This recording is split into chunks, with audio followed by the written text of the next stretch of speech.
Welcome to heCast, the official podcast of He Changed It. As always, I am Mike Chisholm. As always, I am so excited to be here and to talk about the world of men's mental wellness in all of the facets and pathways that we explore in that topic. Obviously, we are the official podcast of He Changed It. If you haven't downloaded the He Changed It app, what are you waiting for? It has never looked better. Things are happening behind the scenes. I know I'm a broken record when it comes to that, but it's just really exciting to watch this thing grow.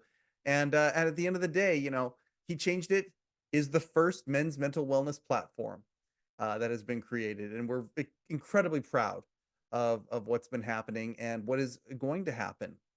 Now, we have been in partnership for some special episodes of heCast with a company called TELUS. For the Canadians, you know what TELUS is.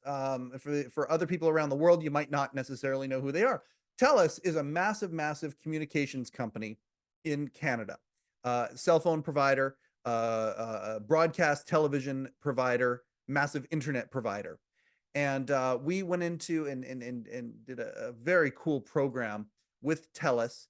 The result was 5 amazing episodes of heCast, which we are now going to put out on our platform here. The episodes are with a band. The band is called Proper Man. And Proper Man is a local band from Kelowna, British Columbia. And all 5 members have a story. The entire band has a story. And so as a narrative, all 5 episodes tie in together, kind of like Voltron, a whole bunch of robots coming together to make one super robot, kind of like that. Each episode is amazing. And I'm so proud of the work that we have done. I'm so proud to be friends with these guys. And it's a pretty special story. So without further ado, heCast, the official podcast of He Changed It, would like to present Proper Man, the heCast Conversations.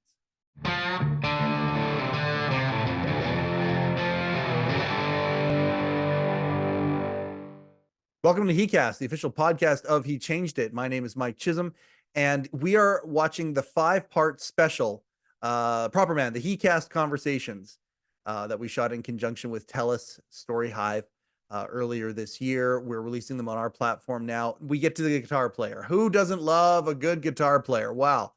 Gosh, Petri is certainly that and more. I love Petri. He and Jason, as co-founders of Proper Man, I believe are a yin and yang to each other in many respects. They are extremely complementive to each other. Petri he's analytical and really thoughtful and technical, and I just really appreciate him very much opening up, talking about his vantage point, his in many respects, Proper Man exists because of him, and I can't wait to get his story out there, and once again, very grateful for all of these guys being as vulnerable as they are. There are going to be people who watch these episodes that get helped because they can relate, and relation is with these things is kind of a silver bullet, knowing you're not alone. And there's a lot of guys going through stuff right now.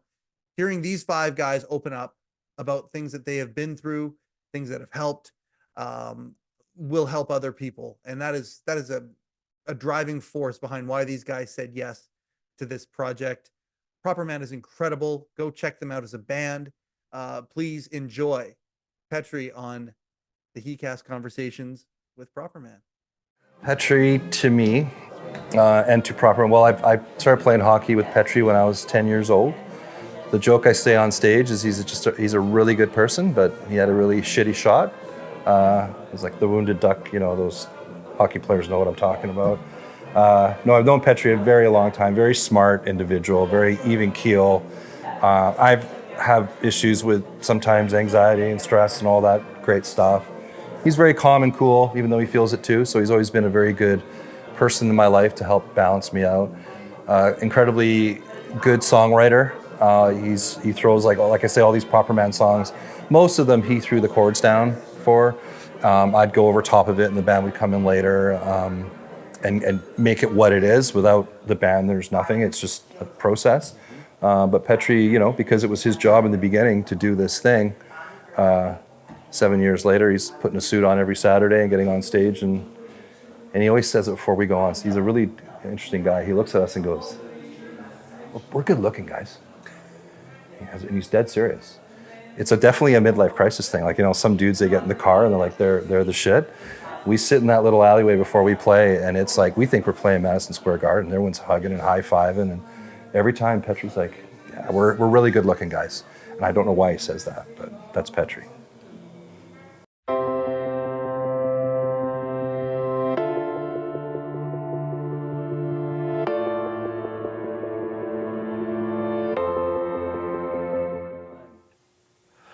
We're here with Petri. Finally. Hello. Yes. Hello. When Jason talks about you, he talks about Finnish heritage.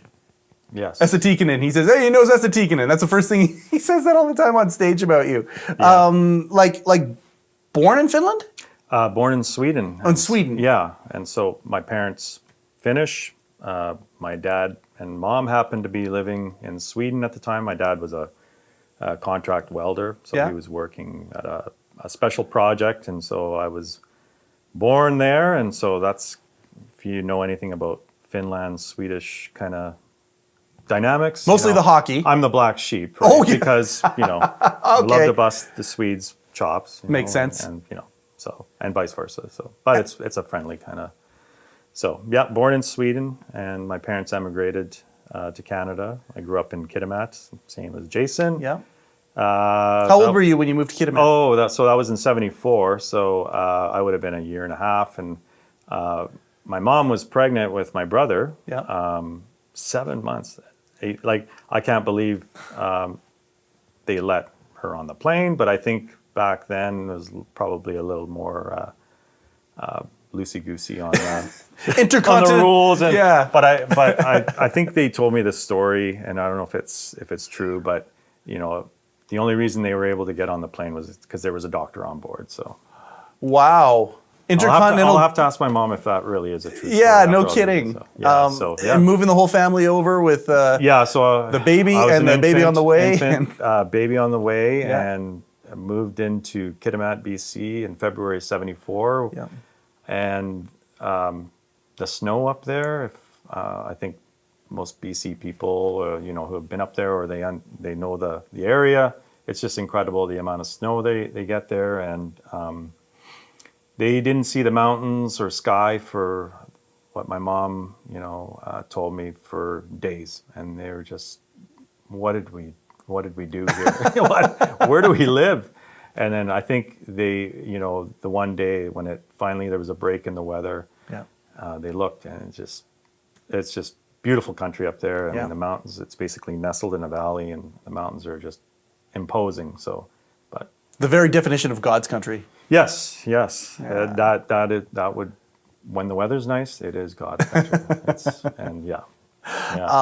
And growing up playing hockey right away, did you and Jason meet playing hockey? Yeah, we met. So he was always kind of a year ahead of me in hockey. So just the age difference, just how the minor hockey system works, of course. So I would kind of see him every second year. And it wouldn't have been until after about, it's all different nowadays with how they name the divisions and stuff for minor hockey. Sure. But it would have been Adam. Yep. And into Pee Wee when I started playing rep hockey. So, we were a AA kind of rated town, You're wearing the Letterman jackets. You're the... And so, the big dogs. The big dogs. And so I guess I could have played rep in Adam, but my parents didn't let me. They weren't too sure about that. And I think one of the coaches convinced my mom and dad that, hey, you should let him play rep hockey. And so I'm glad they did. So I probably would have never really met Jason then. So was music part of your life already? Not. I think it was. Mm-hmm. I loved to listen to music even from a young age. And I think I got my first guitar I think my parents knew that I was musical. I mean, I think I have a couple uncles that are very musically inclined, and I would listen to music just relentlessly. What kind of stuff did you listen to? Oh man, it varied. Honestly, I'm sure I was influenced by what my parents were listening on the record player. I mean, they were listening to a lot of Finnish folk music, of course, but they were listening to classics, Engelbert Humperdinck, Nana Mouskouri, Beatles, all that kind of stuff that wasn't Finnish, but that old people, I guess, listen to at the time. There's always music in the house, though. But yeah, there was music in the house, and so I mean that. I think just when I got my first acoustic guitar, nothing fancy, and I just started playing it, and then went into band, in grade 6 and 7, and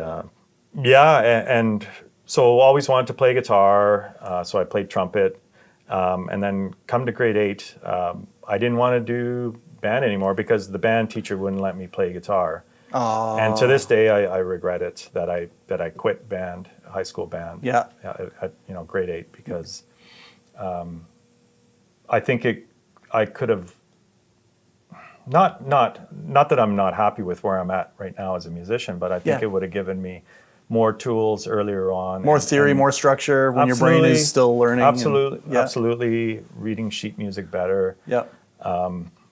But from a young age, I think I would say really, when I was 10, 11, 12 is when I really started to get very interested in music. Cool. My first record was Motley Crue, Shout at the Devil. I remember, cool. And my parents weren't happy. I mean, they hid that thing when they kind of, because their English is a second language. Sure. But I mean, you look at the cover, and it's just four dudes that are just satanic. And the word devil on it. Yeah. And Shout at the Devil. And, my dad's just like, what is this garbage, And so they try and hide it on me, and, and I would find it. Sorry, Mom, So I knew where they tucked it, and so I'd secretly listen to it. And anything that was pleasing to your ears, you went for it. You didn't put up boundaries when it came to that. Exactly. Yeah. Which makes a lot of sense, actually, watching Proper Man play. I mean, you could tell that the whole band doesn't seem to have any boundaries as to the influences are literally across the entire spectrum. Yeah, I would agree. Really, we're blessed. Jason and I always joke. Jason's very competent on the drums. But we always joke. We're kind of the weak link, as far as musicians, and because Travis is a monster on keys. Justin, of course, on the drums is a machine, and Nori, his bass playing and his vocals, and he's been around the block. He's played a lot, and so we're very fortunate to have these guys around us, and so we always joke that we kind of get away with it, but of course, with the songwriting, Jason taught me a lot, and and just from listening to my influences, it really, I've been happy how I've grown as a songwriter, really, because that was not my skill set until, I did a little bit of it, in the early days playing with Jason, with punk bands and stuff, but it wasn't until really starting to work with him here, getting back into it is just where I just kind of learned, not only learned from him, but I just learned to trust myself too, and trust how I, be confident. Did you have the imposter syndrome as a musician? Did you? I always do. I still do to really? This day. I think that's a natural thing for anyone, really. Yeah. And, sometimes I have it at work. I have it up here on stage, and you're your own worst critic, of course. And and I think some men are probably more sensitive to that, and which can be an issue, right? Well, and I'm glad you brought that up. I want to talk about the formation of Proper Man. We everybody when we say, okay, well, where did Proper Man come from? And really, at the end of the day, it comes down to you. They talk about how this band was started, and I love everything about the idea of friends being there for friends, and especially in this world, guys being there for guys, and how there are a lot of these things that maybe would be done over the years, as the stigma was around quietly, but never really talked about. Really, at the end of the day, Proper Man had a lot to do with helping you. Well, I mean that sounds egotistical, but I know where you. It's I not. think I know where you're going with this, but no, I mean Jason. Really, before it was even Proper Man, really it was.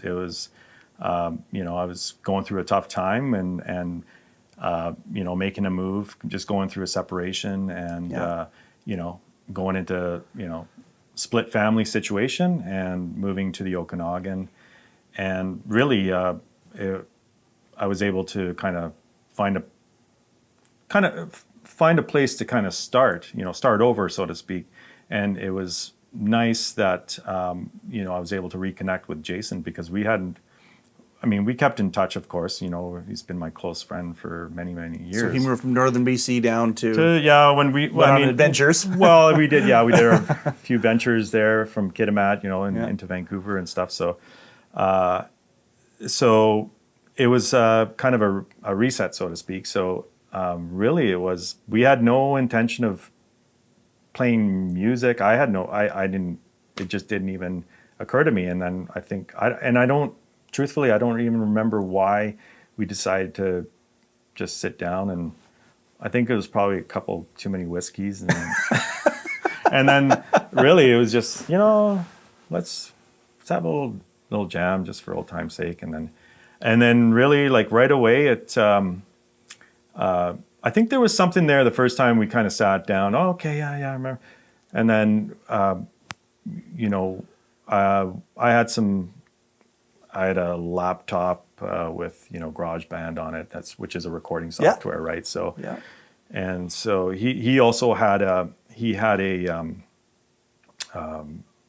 was a neat little unit. It's like a Roland unit that that you can record on. It's a little board, and you can record on it, mix and do all sorts of things, and so he had left this. I don't know if he manipulated it and left the unit, in the basement of a this breadcrumb.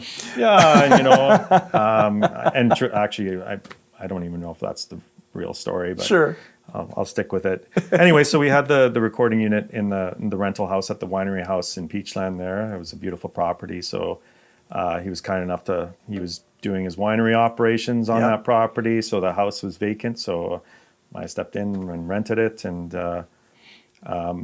so with the split family situation, I'd have my two daughters with me every other week. So so the recording unit was down there, and so I had just one night just thought, oh, okay, I'll muck around, and I sent him something that I was quite proud of, and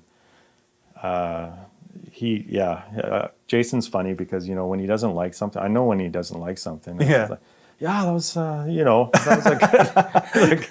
good try.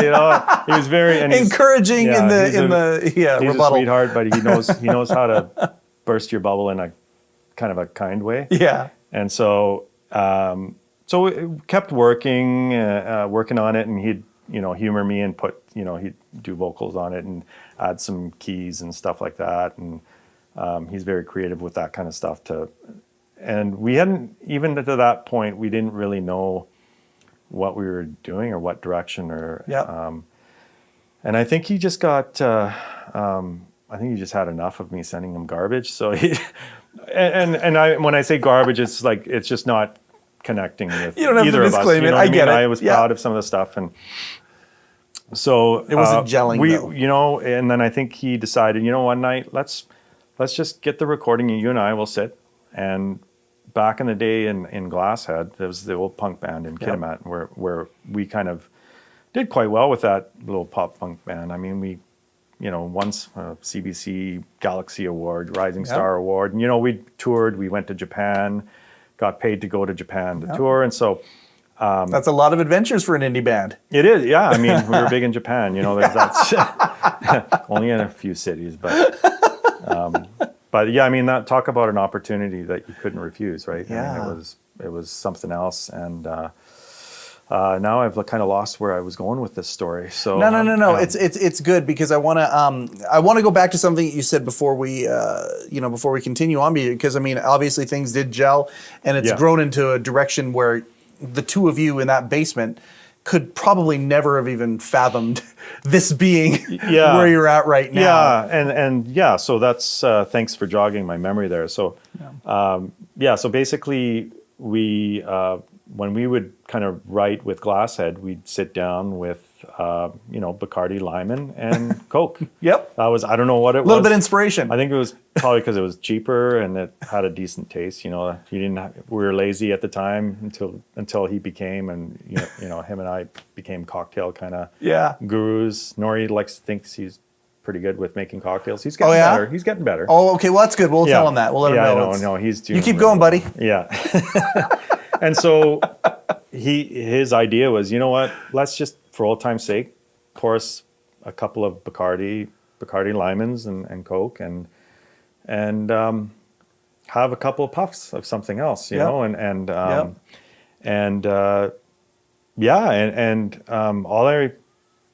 we just started kind of rocking out, doing our thing, and he on drums, you on guitar at the time, or was it? Really, it was.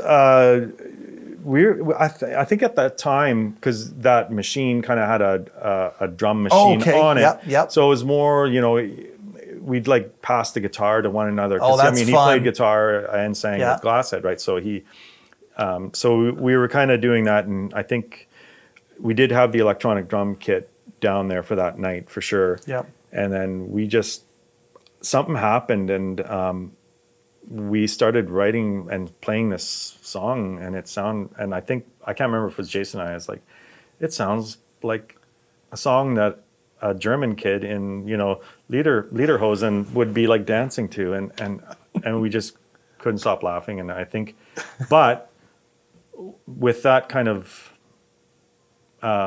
not mistake, but with that direction. What came out of us that night, it just kind of, it drove to that European sound, and it was, a slurring kind of British accent, kind of what he was trying to put over that, and it just something.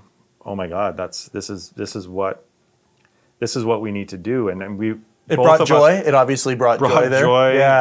And it brought out, kind of our influences too, with new wave. So, and Depeche Mode or some of these other,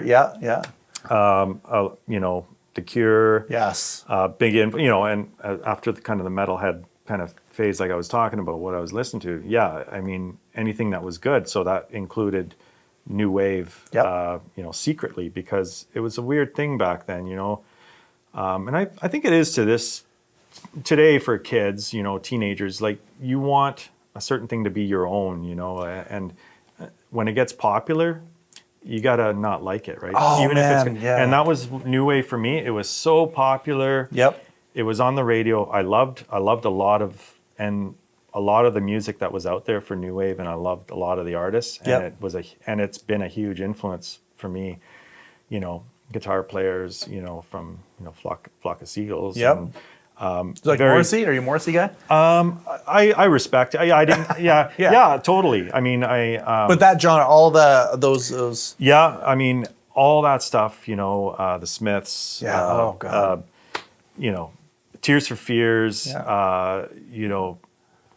What I learned later, as I tried to progress as a better musician and a guitar player, of how underrated some of these, new wave guitar players, musicians were, because of how they completed a song. Not, not saying metal bands were not great bands. I mean, they were individual players. It's a different process, different everything. Yeah. But new wave, and that kind of thing. What attracted me to it was, I think it went back to the basics of layering and melody, and sounds, and how it completed a band, and it was a team effort, and that's why it's kind of stuck around as an influence to me, like the Police and all these. Bowie?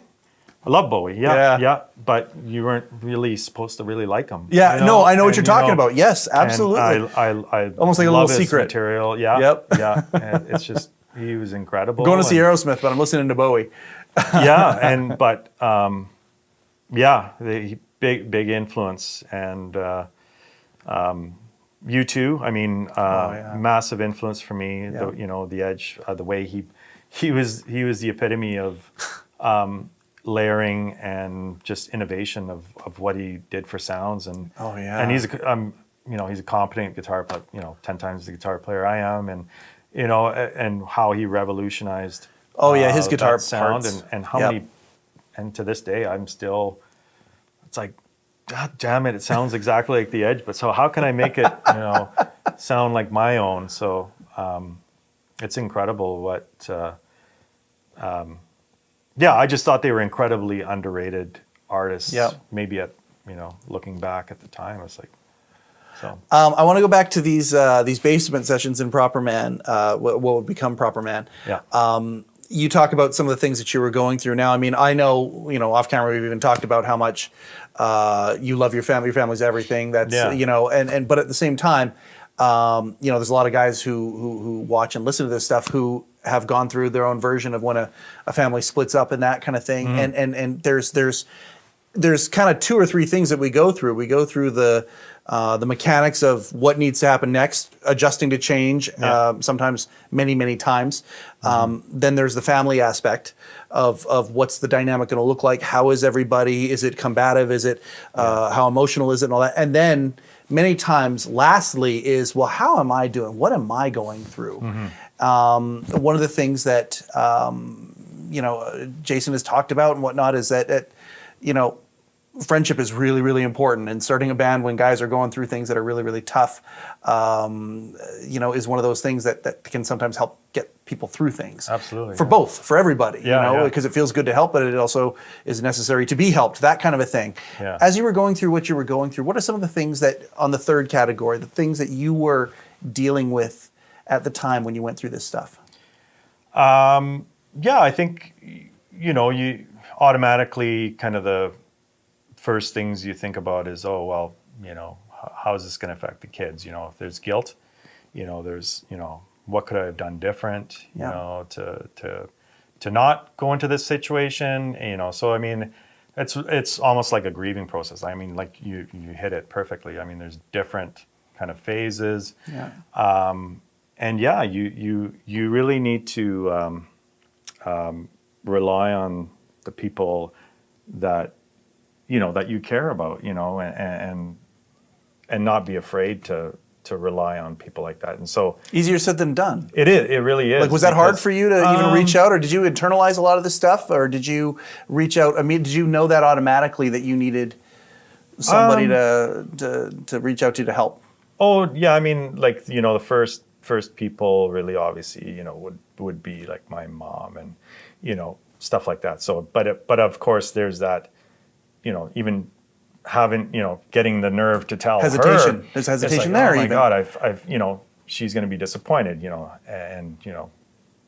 but she was very supportive, and the fear usually is worse than the. Absolutely, it is. Yeah, and then then reaching out to friends to tell, and then how do you bring this news out so that it's not found out on Facebook, like something awkward like that. So so it's hard, but you have to do it. Like, I mean, I just looked at it more, I just, this is something I need to do, and I need to deal with it. And like growing up, in my kind of family situation with my father and my mother, very, very traditional, stay-at-home mom, and, dad works 9 to 5, supper's on the table. And so it's, and great values were given to my brother and I, but it's also, there's things like, stiff upper lip, like, be, you just man up, just deal with it. You've got to deal with it. And so, Push it down. I think the concept is I know what they're saying, but I don't think there was that, the knowledge of how important really it is to kind of reach out ask for help when you need help, because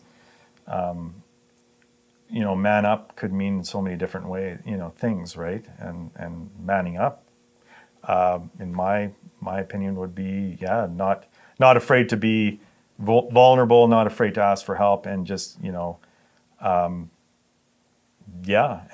be that supportive person to somebody who needs that help too, and know when to ask for help. And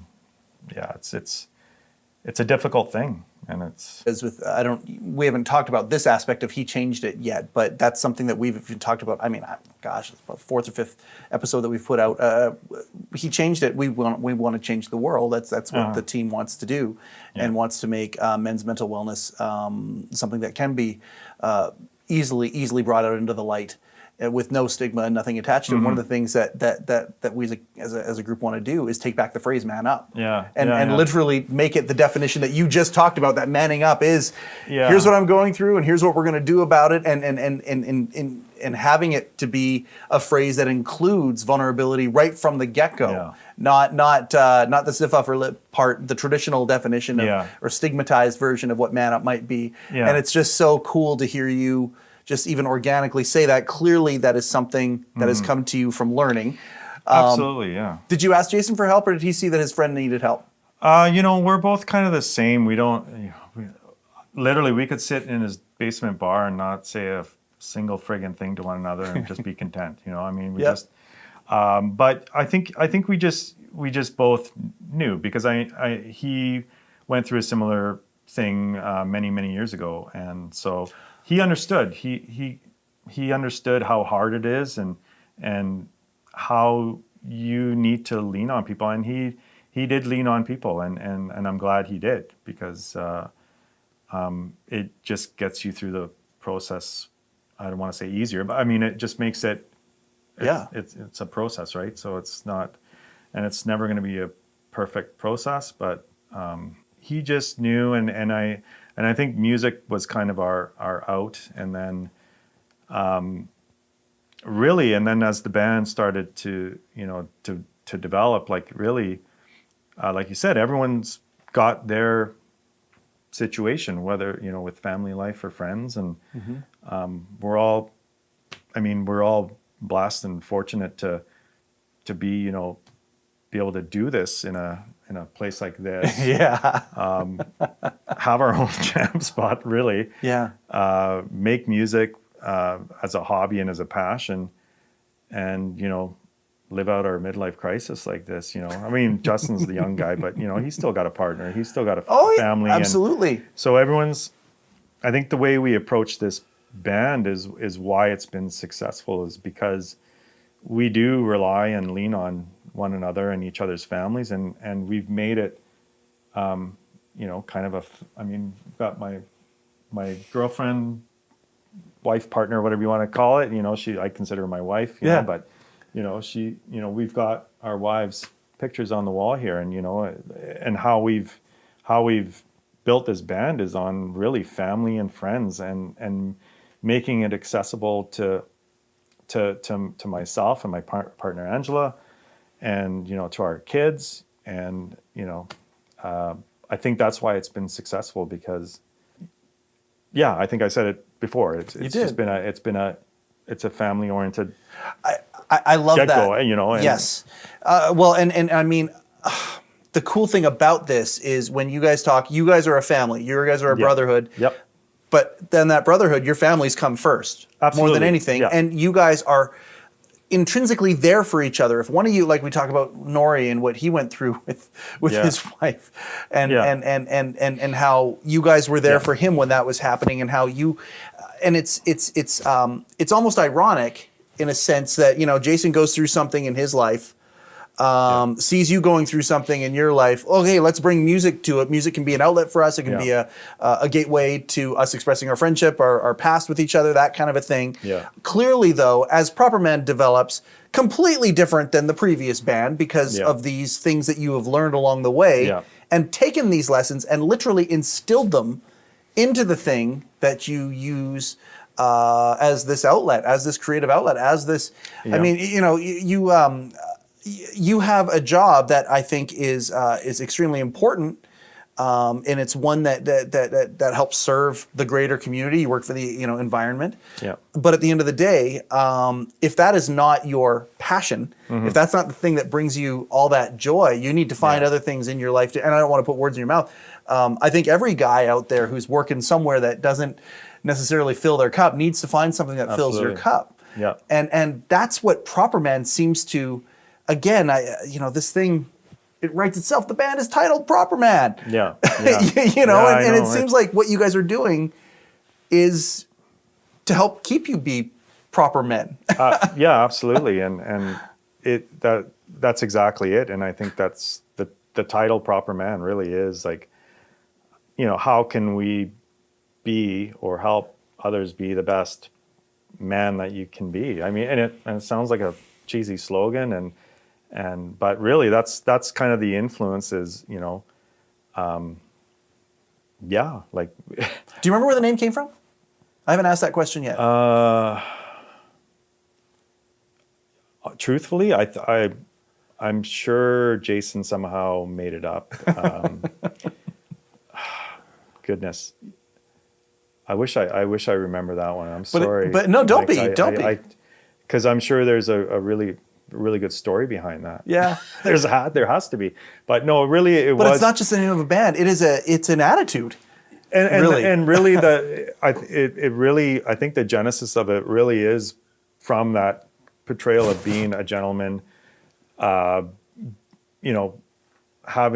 dressing smartly, just being nice to women, being nice to your kid, being a family man, that's being good to the community, bringing back to the community. I think that's really, where, Proper Man, that's where that name really, came from. It's an attitude. It really is. And when you see you on stage, and make no mistake, you guys rock, but you do it kindly. Yeah, we try to. I mean, we do slip up on the swear words once. Oh, no. I don't think that's. I think you can still swear kindly. No, I know, and I'm joking, but yeah, really, nothing makes us happier than seeing people really enjoying it, and I think what the band has done, what I've heard the feedback is it takes people back too. Like it takes men back, or and it takes takes you back to a spot where nostalgia. I'm sure Jason's going to use that word. I'm certain he will. And that's what that's what it's all about, having a good time. And I want to talk about the character. That some people in the band, they look at their role as a total character. And Nori being Slim Pickens. Justin being Killer. What's your character? 29, and really, it's a silly story. It really is. We were getting fitted for suits, and we were in the we as being the band. The band, yeah. Yep. So we were getting fitted for proper suits, Yep. and so it came to my turn, and I said, my pant size is 29, so that's. I'm sorry. I wish it was more interesting or funnier than that. No, but really, I want to know the difference between 29 and Petri. Like, what's the difference? Honestly, 29. I really don't have. I can't really distinguish Petri from 29, except 29 is up on stage here. I still try. 29 still tries to be Petri, and Petri tries to be 29. I get to potentially throw out my back every once in a while I'm up here, but really I throw out my hips and my ankles and stuff running with Angela, my wife, and so I honestly I don't have. You see them being the same. Your authentic self is the guy that's up here playing. I dress really nice up here, and I try and dress up nice when I'm out, being Petri. But oddly enough, sometimes, and it can vary. Sometimes I feel more comfortable being Petri out there. Sometimes I feel more comfortable being 29 up here. Oh, isn't that interesting? I don't know. Yeah, there is no credible story to say that 29 and Petri is different. This is the credible story. The credible story that you come up here and Yeah. the idea that, and I mean the journey that you've been on, the things that you've gone through. Yeah. I mean, it seems to me that authenticity is extremely important to you, and everything that you do, including the releases, the releases that you do, music being, you know, kind of a chief one for you, obviously. Yeah. You're the same guy, and that seems to be that's something that you've learned. I don't want to put words in your mouth, but that's that's the impression I'm getting. Yeah, I try like to this day, you know, like lessons learned from, you know, from where I was when I moved here to where I am now in a better place and happy and always working on myself, you know. I'm How do you work with yourself? well, I mean, this band Yep. with my wife. Yep. She challenges me. She's a great woman. I think exercise is important Yep. for not only physical but mental health, and to be able to balance things and keep your body and your mind in a good place. Yep. Or it helps you. I think there's a foundation there. You know, physical activity makes you feel better about yourself. I feel, and I'm not trying to pitch No. you know, a lifestyle here. But No. I think one thing I've learned is that's helped me as a stress relief. It's helped me to be able to do this. It's helped me, because when I'm getting into this age, I'm feeling it's only natural to start feeling about, thinking about your mortality. And, my father passed away at an early age at 56. I'm young. 50 now. Oh, that's so young. Yeah. I'm cognizant of, what, not a fear, but that's. No, but cognizant, I think, is a I'm good word. You're aware. I don't want to be gone yet, at 56. I feel like I have a lot more to do and explore and just, yeah. So, yeah.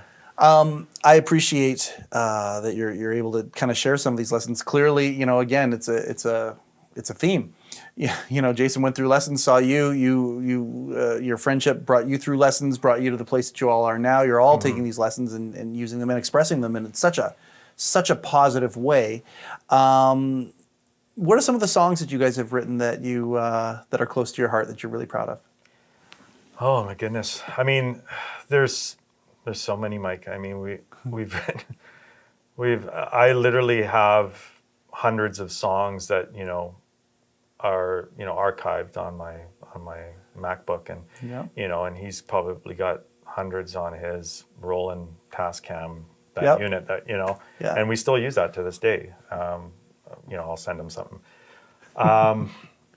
Honestly, I'm really. Honestly, I think I'm probably proud. It's not necessarily my favorite song, but I'm proud of Pub Night. That's one of the first. It's one of the first songs that we that we came up with, and it's the one that's still in our arsenal, so to speak. Yep. And it's kind of stood the test of time for us. Yep. There's so many. There's Good so many video songs. for that song, right? Yeah, and Norrie's House. Was that Pub Night. That was Pub Night. No, that was that one had various clips. Oh, okay. I thought there was one shot at Norrie's house. It was basically a art party. Yeah, that was I Drink. Yes. Yeah, that was a fun time. That's a great we song. filmed that at Norrie's, and so that's a special one too, because that was our kind of our second jam space was in Slim and Kristen's basement there. Yep. So he kind of built a bar so we thought we'd have this alternate between Jason's old bar stage area and Slim's place. Well, there's a theme. The idea, Pub Night, I Drink, Broken Hearts Booze. Club, Booze and bars, right? No. And getting together and friendship, though, and that's really camaraderie. Yeah, it really is. Which is what you guys are all about. Tell me about Bloodless. Bloodless is, you know what? Bloodless is, I love that song. Yeah. And I love playing it. And I'm going to tell you a couple reasons why, because I didn't write a single lick in that song. You're kidding. No, and I love it because, you know, it's like playing a cover song, but it's being, for me to be able to play it when somebody else has written the parts Yeah. has been a treat, because and how that song grew, and I didn't have to do a single recording session. I'm lazy. So that's kind of fun. How about you're busy? Yeah, no, because you are that too. And literally, like, Travis had written that song Yep. with Jason. Yeah. And the guitar parts, what you hear on that track when we do release it, Yeah. it's all Travis's tracks. And when he sent me the song, "Hey man, do you mind doing your parts for this?" And I told him, "Travis, nothing needs to be done. Like, you've captured what's needed in this song." Yeah. So I love that song, and we've already played it live a couple times now, and I enjoy it. And it's a different direction, right? It really is a different type of song for Proper Man, Yeah. because it is it's an anthem. I for definition, like an anthem being big, Yeah. being you know, explosive and powerful. That's how I would describe it. Whereas our other material that, you know, Jason and I have written have been more on the kind of new wavy, Yeah. kind of the I guess the, what do you call, the bread and butter Proper Man stuff. Sure. And same with you know, the other new song is a little bit more edgier, right? Yeah. So, but Bloodless is a great song, and I think it captures some interesting stuff for the band, but also for Jason, for Norm, because there's some hard work there for him, and he put his heart out on some of that, on those vocal lines, and the way he's projecting it out. So I was proud of him. I would for what- submit physically and mentally, he's putting a lot of stuff Oh out my there. goodness, yeah. It's It's almost funny. It's not funny to watch him on stage, but you can tell it takes a lot out of him. yeah.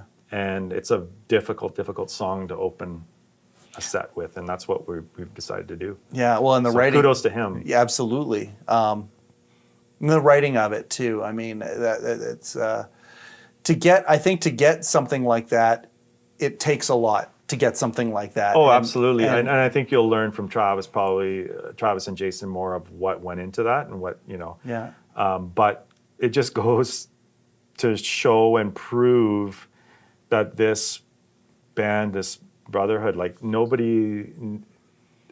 anyone's allowed to bring something to the table, you know, and we all respect one another enough as human beings and as musicians that we just trust in the process, and we trust in ourselves. So it's pretty cool.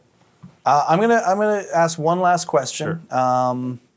I assume the family split, toughest thing you've ever gone through? It Up there? it's up. Oh yeah, absolutely. You know, the Yeah. death of my father. You know, death Yeah. of friend. You know, of course, it's up there. It's a life changing event. Yeah, for sure. You know, if you said this yourself, one of the first things that happens when you go through something or something that's happening is you start second guessing, what could I have done differently, that sort of Yeah. thing. You've got a lot of time now where there's been healing and reflection, and obviously you're in a very different place now than you were then. Yeah. If there was a couple pieces of advice you could give to yourself back then, what would they be? You know what? Really, it's be kind to yourself sooner. You know, and really. So don't beat yourself up? Exactly, and I know it's hard. Yeah, it's natural to feel guilty, and it's natural to feel like a failure. It's natural, but you know, because you originally asked, like, you know, through that process, what was one of the things that you learned, and that is, if there's any way you can try and be, you know, good to yourself and don't forget about yourself, and my partner, she's said, I if you're not okay, I'm not okay, you first have to be in a good place. You have to be happy before anyone else around you can be happy, or I don't know if that makes Self-love. sense. No, it Yeah, does. It's the airplane analogy. I think in many times, if you're flying with your child, if the cabin depressurizes, whose mask do you put on first? You put yours on absolutely. first. It's not to be selfish. So if that's what it's you're saying, to be more effective and to be able to exactly. I think that's a really good analogy, actually. And yeah. and You don't sacrifice yourself Yeah. for everybody else because there's nothing left, Yeah. and you can't. That's a one-time thing. Just take it easy on yourself. Be good to yourself, and lean. Don't be afraid to lean on your friends and family. Honestly, you have to do it. Those two things you said are some of the easiest things in the world, but they're also the things that we either dismiss so quickly. Like when you say be good to yourself, there's so many guys that are going through stuff that don't take what you just said and internalize it. Like ask yourself the question, am I being good to myself? What could I do to be good to myself? But we don't do it. And I just think it's really powerful. It may sound simple or easy, and it is simple, but it's not necessarily easy because of all the things. I think it's a built stigma. Yeah. Especially for men. I think it's, you've got to be, the old thought is you've got to be that provider. You've got to make everything okay, and you've got to fix things. Yeah. If you can't fix yourself, or you can't, put yourself in a place where you can be happy, it's a lost cause. And sorry, my train of thought once again. Are you kidding me? No, there's no. That's bang on. Like no, it's. There was another point I was trying to make with the other aspects. So you had the friends with reaching out. and but being exactly. willing to- Don't You've got to internalize that and don't look weak. And that's the old kind of stigma. thought and stigma is that asking for help is is a sign of weakness, and which is actually, in my opinion, the opposite. It is. You're right. So- It's a sign of strength. Yeah. But it's easy to say, hard to do. But the reason that I think that it's so cool talking about this with you guys is these are the messages that keep coming through. All of you clearly all kind of believe in this because you are this for each other, right? You just kind of built it into what you're doing. Absolutely. And the first time that you do it, it becomes easier. Yeah. And you realize, oh, wait a second, this is a real piece of truth that has power attached to it. So just, as through this conversation, I just want to encourage any guy that's out there that's going through something.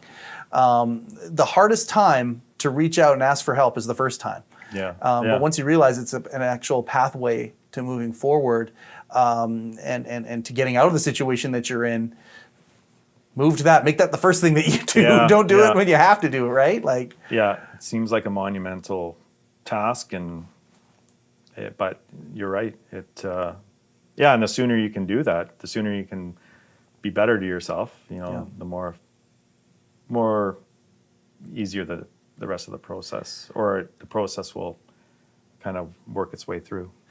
We at HeChangedIt are just really so excited to have you guys talk a little bit about what this entire HeChangedIt movement is about, and be a part of this. Thank you so much for taking time to bare your soul a little bit and talk to us about this.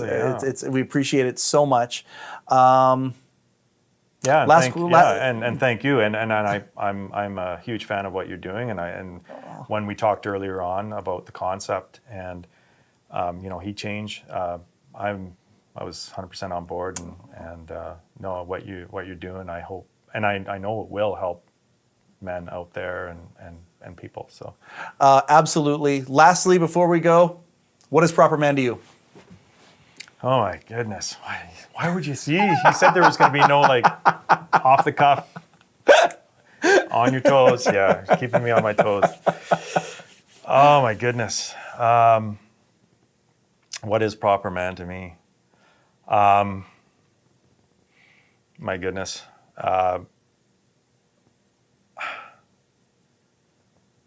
I honestly, I'm trying to think of something so profound and so witty, and nothing's coming. But the first word that's coming to me is brotherhood. Really, it is for this as a band. It's a brotherhood,